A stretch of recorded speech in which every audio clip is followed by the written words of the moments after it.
अस्सलाम वालेकुम students. First year biology Sindh की न्यू बुक हम पढ़ रहे हैं और चैप्टर नंबर 2 एंजाइम्स इसके अंदर हम डील कर रहे हैं। इसके कुछ टॉपिक्स हम ऑलरेडी कवर कर चुके हैं और शायद जो इसके एमसीक्यूज़ हैं वो भी इसके सॉल्व हैं, जो कि वीडियो आपको मिल जाएगी, ठीक है, चैनल के ऊपर। तो आज का जो टॉपिक है वो है हमारा एक्टिवेशन एनर्जी पे। छोटा सा टॉपिक है, बहुत आसान सा टॉपिक है। एक्टिवेशन एनर्जी को हम पढ़ेंगे या एनर्जी ऑफ एक्टिवेशन भी इसे कहते हैं। तो उसको इस वीडियो के अंदर हम स्पेसिफिकली टारगेट करेंगे। अच्छा, रिसेंटली जो लास्ट लेक्चर था हमारा वो था मैकेनिज्म ऑफ एंजाइम एक्शन के ऊपर, जिसमें हमने दो मॉडल्स पढ़े थे मोड ऑफ एक्शन के अकॉर्डिंगली। सबसे पहले हमने पढ़ा था लॉक एंड की मॉडल और उसके बाद हमने पढ़ा था इंड्यूस पिट मॉडल। तो आज उसी से रिलेटेड, यानी एंजाइम के मैकेनिज्म से ही रिलेटेड आज हम पढ़ेंगे एक्टिवेशन एनर्जी को, कि एक्टिवेशन एनर्जी का क्या रोल होता है मैकेनिज्म ऑफ एंजाइम में।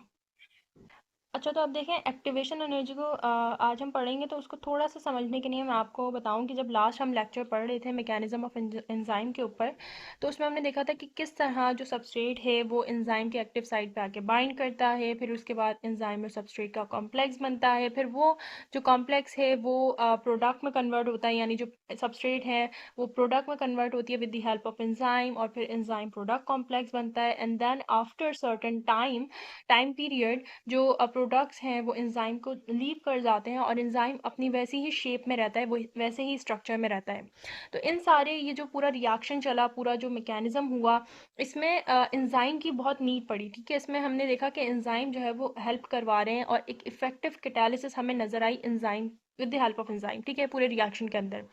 तो अब यहाँ पे क्वेश्चन आता है, यानी एक्टिवेशन एनर्जी की जब भी हम बात करते हैं तो एक क्वेश्चन अराइज होता है कि एंजाइम ही क्यों इफेक्टिव कैटालिसिस करवाएं और एंजाइम को डाल के ही रिएक्शन क्यों इफेक्टिव कैटालिसिस करवाता है।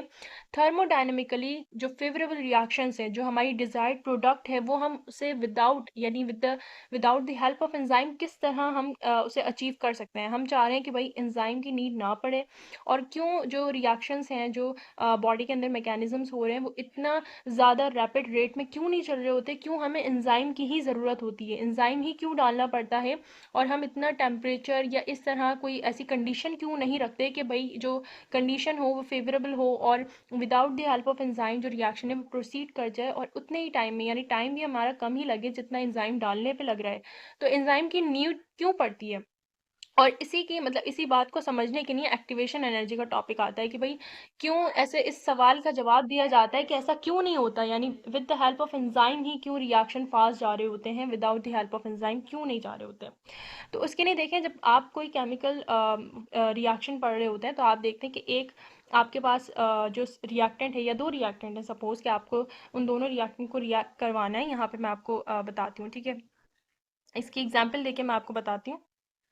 देखिए भैया, आपको अब आपके पास जो है वो रिएक्टेंट्स दिए जा रहे हैं, ठीक है। आर से मैं इसको रिप्रेजेंट करूंगी। रिएक्टेंट एक आपके पास है ए, ठीक है, एक रिएक्टेंट ये है और दूसरा आपके पास रिएक्टेंट ये है, ठीक है। इन दोनों रिएक्टेंट्स को आपने जो है वो प्रोडक्ट में, अपनी डिजायर्ड प्रोडक्ट में जो है वो बेसिकली कन्वर्ट करना है, और आप चाह रहे हैं कि भाई मुझे कोई एंजाइम की नीड ना पड़े। अब इस रिएक्टेंट को आपस में रिएक्ट करवाने के लिए, यानी ये दोनों आपस में रिएक्ट कर जाएं, तो इस कंडीशन के लिए ज़रूरी जो सबसे मेन प्रॉब्लम है वो यही है कि इनके जो बॉन्ड्स हैं, अभी इसके बॉन्ड समझें, ए और बी, इन दोनों रिएक्टेंट्स के बॉन्ड फुली जो है वो बेसिकली बॉन्डेड है, ठीक है, आपस में ये फिक्स हुए हुए हैं, और कोई भी मॉलिक्यूल आके इस ए और बी के साथ रिएक्ट नहीं कर सकता, इवन दो ये दोनों भी एक दूसरे के साथ रिएक्ट नहीं कर सकते, क्योंकि इस वक्त इनके जो बॉन्ड्स हैं वो फुली बॉन्डेड हैं और कोई स्पेस नहीं है किसी और मॉलिक्यूल के लिए कि वो रिएक्ट करे। तो इसके जो मॉलिक्यूल्स हैं, इसके जो बॉन्ड्स हैं, वो तोड़ने के लिए ही एक लार्ज अमाउंट ऑफ एनर्जी चाहिए होती है, एक बहुत ज़्यादा अमाउंट में एनर्जी चाहिए होती है, ताकि इन दोनों रिएक्टेंट्स के जो बॉन्ड्स हैं, जो आपस में ये जो बॉन्डिंग हुई हुई है इस तरीके से मॉलिक्यूल्स के दरमियान में, ये बॉन्डिंग टूटे, ताकि जब ये बॉन्डिंग टूटेगी तो आपस में ये दोनों रिएक्ट करेंगे। तो ये केमिकल ट्रांसफॉर्मेशन के लिए बहुत ज़रूरी होता है कि इतनी अमाउंट ऑफ एनर्जी दी जाए कि जो बेसिकली बॉन्ड्स हैं वो टूट सकें, और जब वो बॉन्ड्स टूटेंगे तभी जाके कोई और मॉलिक्यूल रिएक्ट करेगा, और जब मॉलिक्यूल रिएक्ट करेगा तो बेसिकली वो आपकी डिज़ायर्ड प्रोडक्ट में या सिंपल प्रोडक्ट में कन्वर्ट होगा। तो ये बेसिकली अमाउंट ऑफ एनर्जी ये ज़रूरी होती है, और बहुत ज़्यादा अमाउंट ऑफ एनर्जी, जब बहुत ज़्यादा अमाउंट ऑफ एनर्जी चाहिए तो बॉडी इसको प्रोड्यूस करवाने के लिए डिफरेंट और काम करेगी, ठीक है, डिफरेंट मैकेनिज्म्स करेगी। बॉडी चाहेगी कि इतनी अमाउंट ऑफ एनर्जी मिले, लेकिन उसको प्रोड्यूस करने में ही एक लार्ज अमाउंट ऑफ टाइम भी चला जाता है, बहुत ज़्यादा टाइम भी उसमें जाएगा जब slow slow slow slow energy इतनी चाहिए होगी कि आप जो है वो उन बॉन्ड्स को तोड़ सकें। तो इसके लिए एक लार्ज अमाउंट ऑफ एनर्जी की तो ज़रूरत होती है, लेकिन उसी के साथ साथ आपके लिए टाइम भी बहुत ज़रूरी होता है कि टाइम भी फिर उतना ही लगेगा इस रिएक्शन को प्रोड्यूस करवाने के लिए without the help of enzyme, ठीक है। जब एंजाइम नहीं होते तो उस कंडीशन में बेशक आपको एक्टिवेशन एनर्जी देनी पड़ेगी, और एक्टिवेशन एनर्जी जब आप देंगे तो एक हीट का जो अमाउंट है वो ज़्यादा होगा, और जब हीट का अमाउंट ज़्यादा होगा तो टाइम भी काफ़ी ज़्यादा वेस्ट होगा, टाइम भी बहुत लगेगा। तो इस चीज़ के लिए यानी इन बॉन्ड्स को तोड़ने के लिए जो अमाउंट ऑफ एनर्जी चाहिए होती है उसे आप कहते हैं एक्टिवेशन एनर्जी, ठीक है। एक्टिवेशन एनर्जी की सिंपल बेसिक डेफिनेशन यही होती है कि वो अमाउंट ऑफ एनर्जी जो बेसिकली एटम्स को, मॉलिक्यूल्स को एक्टिवेट करने के लिए दी जाए, यानी उनके बॉन्ड्स टूटे हैं, जब वो बॉन्ड्स टूटेंगे तो फिर आपस में जो दो रिएक्टेंट्स हैं या जितने भी रिएक्टेंट्स हैं वो आपस में रिएक्ट करेंगे और फिर वो प्रोडक्ट में कन्वर्ट होंगे, ठीक है। जो भी आपकी डिजायर्ड ABC या XYZ जो भी आपकी प्रोडक्ट है वो उसमें कन्वर्ट हो।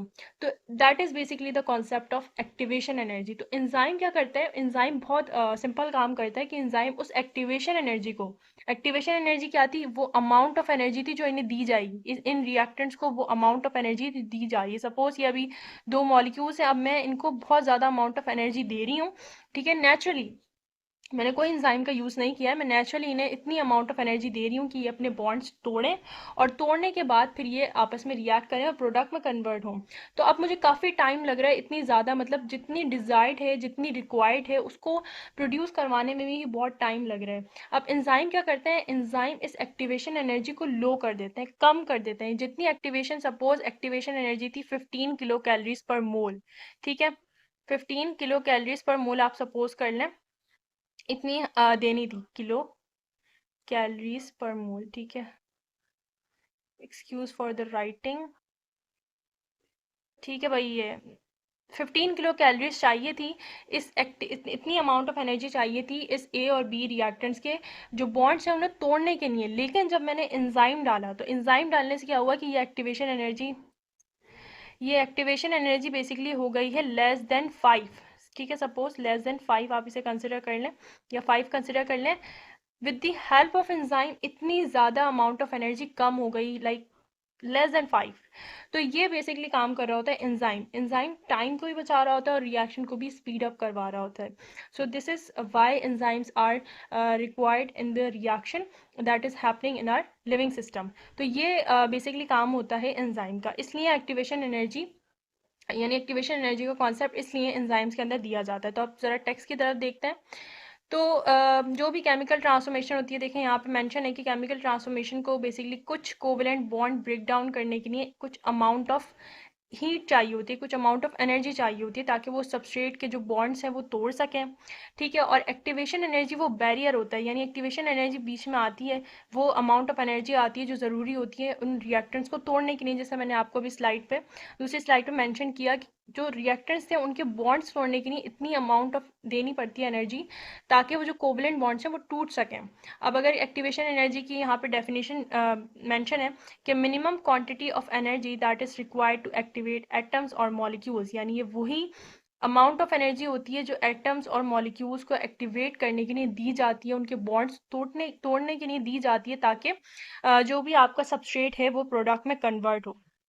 अब देखिए अगर मैं एंजाइम ना डालूं, जैसे मैंने अभी अब कंडीशन बताई कि मैं एंजाइम नहीं डाल रही तो इतनी ज़्यादा अमाउंट मुझे देनी पड़ रही है। अगर मैं ना डालूं एंजाइम और मैं इतनी ज़्यादा हीट प्रोड्यूस करवा लूं बाय एनी मीन्स, ठीक है, किसी भी तरह समहाउ मैंने इतनी ज़्यादा जो है वो हीट बॉडी के अंदर प्रोड्यूस कर दी है, जनरेट कर दी है, कि उससे फिर क्या होगा कि जो मैं चाह रही हूँ कि सबस्ट्रेट जो है वो प्रोडक्ट में कन्वर्ट हो, सपोज मैंने कर दी है, तो हीट से इफेक्टिव कोलिजन तो होगा, बिल्कुल होगा कि जो मॉलिक्यूल्स हैं वो एक्टिवेट हो जाएंगे, ठीक है, एक्टिवेशन एनर्जी से या हीट से। लेकिन आपको ये याद रखना है कि लिविंग सिस्टम के अंदर, हमारी बॉडी के अंदर जो बायो मॉलिक्यूल्स होते हैं, जो मॉलिक्यूल्स होते हैं वो सेंसिटिव होते हैं बहुत ज़्यादा एनर्जी से, बहुत ज़्यादा हीट से। अगर मैंने बहुत ज़्यादा हीट जनरेट अगर करवा भी दी है, लेकिन मॉलिक्यूल्स ही इतने सेंसिटिव हैं, मॉलिक्यूल्स के अपने जो स्ट्रक्चर्स हैं, अपने जो बॉन्ड्स हैं वही ख़राब हो जाएंगे, तो फिर किस तरह रिएक्शन होगा, ठीक है। तो इतनी ज़्यादा अगर एनर्जी आप प्रोड्यूस करवा भी दें बॉडी के अंदर समहाउ, तो फिर भी जो बायोमोलिक्यूल्स हैं उनकी बेसिकली जो स्ट्रक्चर है बॉन्ड से वो ख़राब हो जाएगा, यानी वही सेंसिटिव टू हीट होते हैं। दैट इज़ वाई एंजाइम जो है वो फिर डाले जाते हैं रिएक्शंस के अंदर, ठीक है। और इस तरह रिएक्शन से जो बायोमोलिक्यूल्स हैं उनको भी इफेक्ट नहीं होता, क्योंकि एंजाइम करता क्या है, उस एक्टिवेशन एनर्जी को लो कर देता है, यानी उस अमाउंट ऑफ एनर्जी को लो कर देता है जो रिक्वायर्ड थी, जिसकी ज़रूरत थी, उस एनर्जी को ही कम कर देता है, ताकि जो बायोमोलिक्यूल्स हैं जो कि सेंसिटिव टू हीट हैं वो भी प्रोटेक्ट रहे और जो रिएक्शन है वो भी एट अ फास्ट स्पेस हो जाए। तो एंजाइम का काम सिंपल होता है कि जो भी एक्टिवेशन एनर्जी होती है उसको कम करवा देता है। और एक्टिवेशन एनर्जी क्या है, वो अमाउंट ऑफ एनर्जी है जो किसी भी एटम्स को, मॉलिक्यूल्स को एक्टिवेट करवाती है, उनके बॉन्ड्स को तोड़ती है। जब बॉन्ड्स टूटेंगे तो कोई ना कोई आपके पास बॉन्ड रह जाएगा, ठीक है, इनकम्प्लीट बॉन्ड रह जाएगा, फिर उसको बनाने के लिए आपके पास कुछ ना कुछ मॉलिक्यूल्स मौजूद होंगे। तो एंजाइम जो है वो इस एक्टिवेशन एनर्जी को लो करता है और इस तरह फिर वो रिएक्शन को स्पीड अप करवाता है। अच्छा, एंजाइम जो है वो रिएक्ट करता है एनर्जी रिच और एनर्जी पुअर मॉलिक्यूल्स के साथ, ठीक है, और इंटरमीडिएट कॉम्प्लेक्स बनाता है। ये वही वाली बात है जो हमने मैकेनिज्म में पढ़ी थी, मैकेनिज्म ऑफ एंजाइम एक्शन में, कि एंजाइम जो है वो बेसिकली कुछ ऐसे मॉलिक्यूल्स के साथ होगा जिनके पास बहुत ज़्यादा एनर्जी होगी, कुछ ऐसे मॉलिक्यूल्स के साथ मिलेगा जिनके पास बहुत ज़्यादा कम एनर्जी होगी। इन दोनों को आपस में रिएक्ट करवाएगा और एक इंटरमीडिएट कॉम्प्लेक्स बनाएगा, ठीक है। उसमें दो कॉम्प्लेक्स आते हैं, एक आता है आपके पास एंजाइम और सबस्ट्रेट का कॉम्प्लेक्स, ये वाला जो था, और ये जो आपको नज़र आ रहा है दिस वन, और एक जो है वो एंजाइम और प्रोडक्ट का कॉम्प्लेक्स था, ठीक है। इन दोनों कॉम्प्लेक्स को फिर बनवाता है दोनों एनर्जी रिच और एनर्जी पुअर मॉलिक्यूल्स के साथ रिएक्ट करके। अगर इस कॉम्प्लेक्स की जो एनर्जी है वो लो होती है, एक्टिवेशन एनर्जी अगर उसकी लो होती है, तो फिर जो है वो बहुत ज़्यादा मॉलिक्यूल्स आपस में आके पार्टिसिपेट करते हैं। पार्टिसिपेट का मतलब कि बहुत ज़्यादा मॉलिक्यूल्स जो है वो जल्दी जल्दी आते हैं किसी ए और बी के साथ। सपोज ए और बी जो आपके पास रिएक्टेंट्स हैं, इनके अपने अपने मॉलिक्यूल्स पार्टिसिपेट करते हैं, और जब वो जल्दी जल्दी पार्टिसिपेट करेंगे, यानी हर एक मॉलिक्यूल पार्टिसिपेट करेगा, तो फिर जो प्रोडक्ट है वो भी हमें बहुत कम टाइम में मिलना शुरू हो जाएगी, ठीक है। और जो कॉम्प्लेक्स है, ये तो पता है कि इंटरमीडिएट कॉम्प्लेक्स जो है वो प्रोडक्ट और एंजाइम में कन्वर्ट हो जाता है। एंजाइम जो है उसकी शेप वैसी रहती है, लेकिन जो आपके पास प्रोडक्ट है वो लीव कर जाता है एंजाइम को, ठीक है। उसके अलावा एक और बात जो मेन इसमें चीज़ है जो याद रखनी है, वो ये है कि जो एक्टिवेशन एनर्जी जो एंजाइम लो करता है, उस कंडीशन में भी जो आपके पास रिएक्शन है वो इक्विलिब्रियम में रहता है, ठीक है। आपने देखा कि भाई किस तरह एंजाइम जो है वो बेसिकली उस एक्टिवेशन एनर्जी को लो कर रहा है जो कि रिएक्टेंट्स को चाहिए थी, ठीक है। उस एक्टिवेशन एनर्जी को उसने लो कर दिया एंजाइम ने, और जो रिएक्शन था उसको प्रोसीड करवा दिया और प्रोडक्ट हमें हासिल हो गई। लेकिन हमें याद रखना है कि जब एक्टिवेशन एनर्जी लो करवाएगा एंजाइम, तो जो कंडीशन है, जो रिएक्शन है, वो इक्विलिब्रियम में रहेगी। अब इक्विलिब्रियम क्या होता है, ज़रा मैं नेक्स्ट स्लाइड पे आपको इसकी एग्जांपल देती हूँ। कि सपोज ये सबस्ट्रेट के जो है वो 10 मॉलिक्यूल्स से, आई गेस मैंने पहले पता नहीं बताया है ये इक्विलिब्रियम या नहीं, बट एनीवे अभी बता देती हूँ। तो ये जो है वो सबस्ट्रेट है और ये प्रोडक्ट है, ठीक है। सपोज ये यहाँ प्रोडक्ट कन्वर्ट हो रही है। तो इक्विलिब्रियम क्या होता है, बेसिकली ये रेशियो होता है आपके पास रिएक्टेंट और प्रोडक्ट की कंसंट्रेशन का। तो पहले मैं इसको बता दूं, फिर मैं टेक्स्ट की तरफ जाऊंगी। कि सबस्ट्रेट के फॉर एग्जांपल 10 मॉलिक्यूल्स थे, ठीक है, MOL। अब ये जो एक्टिवेशन एनर्जी आपने लो करवाई है, तो इस एक्टिवेशन एनर्जी का बिल्कुल मतलब ये नहीं है कि कुछ मॉलिक्यूल्स जो है वो प्रोडक्ट में कन्वर्ट होंगे और कुछ मॉलिक्यूल्स कन्वर्ट नहीं होंगे, नहीं। इसका मतलब ये है कि अगर जो आपके पास एक्टिवेशन एनर्जी दी जा रही थी उससे अगर 5 मॉलिक्यूल्स टूट रहे हैं, तो वो 5 मॉलिक्यूल्स बेसिकली कन्वर्ट होंगे प्रोडक्ट में। सिमिलरली 5 और मॉलिक्यूल्स अगर टूटे हैं और उसने रिएक्ट किया है, तो वो 5 और मॉलिक्यूल्स प्रोडक्ट में कन्वर्ट होंगे। ये होती है इक्विलिब्रियम कंडीशन। ये होती है कि रिएक्शन का जो रिएक्टेंट का और जो प्रोडक्ट का कंसंट्रेशन है, प्रोडक्ट की कंसंट्रेशन है, वो सेम रहे। सेम से मुराद है अगर 10 मॉलिक्यूल्स हैं तो पहले 5 मॉलिक्यूल्स टूटे, आपस में रिएक्ट किया, तो वो 5 मॉलिक्यूल्स प्रोडक्ट में कन्वर्ट होंगे। फिर मजीद 5 मॉलिक्यूल्स के जो कोवलेंट बॉन्ड्स हैं वो टूटेंगे और मॉलिक्यूल्स रिएक्ट करेंगे, तो फिर 5 मजीद और प्रोडक्ट कन्वर्ट होंगे। यानी जितने ज़्यादा मॉलिक्यूल्स टूटते रहेंगे उतने ही कन्वर्ट होते रहेंगे। ये नहीं है कि यहाँ पे अगर 10 मॉलिक्यूल्स का ब्रेक डाउन हुआ है सपोज, तो यहाँ पे सिर्फ और सिर्फ प्रोडक्ट में 5 मिले हैं। ऐसा बिल्कुल नहीं हो सकता कि सिर्फ यहाँ 5 मिले हों और यहाँ बेसिकली 10 मॉलिक्यूल्स टूटे हों। ये कंडीशन नहीं होती है, और यही वाली कंडीशन जिसमें जो कंसंट्रेशन है रिएक्टेंट की, प्रोडक्ट की, वो सेम रहती है, ये कहलाता है बेसिकली इक्विलिब्रियम, ठीक है। सो आई होप कि यहाँ तक आपको समझ आ गई होगी। अगर कोई भी ऐसी कन्फ्यूजन है, कोई बात जो आपको नहीं समझ आई हो, तो यू कैन कमेंट डाउन, ठीक है, और I will try to address them, और मैं कोशिश करूँगी कि मैं आपको उसका रिप्लाई दूँ और आपकी कन्फ्यूजन को दूर करूँ।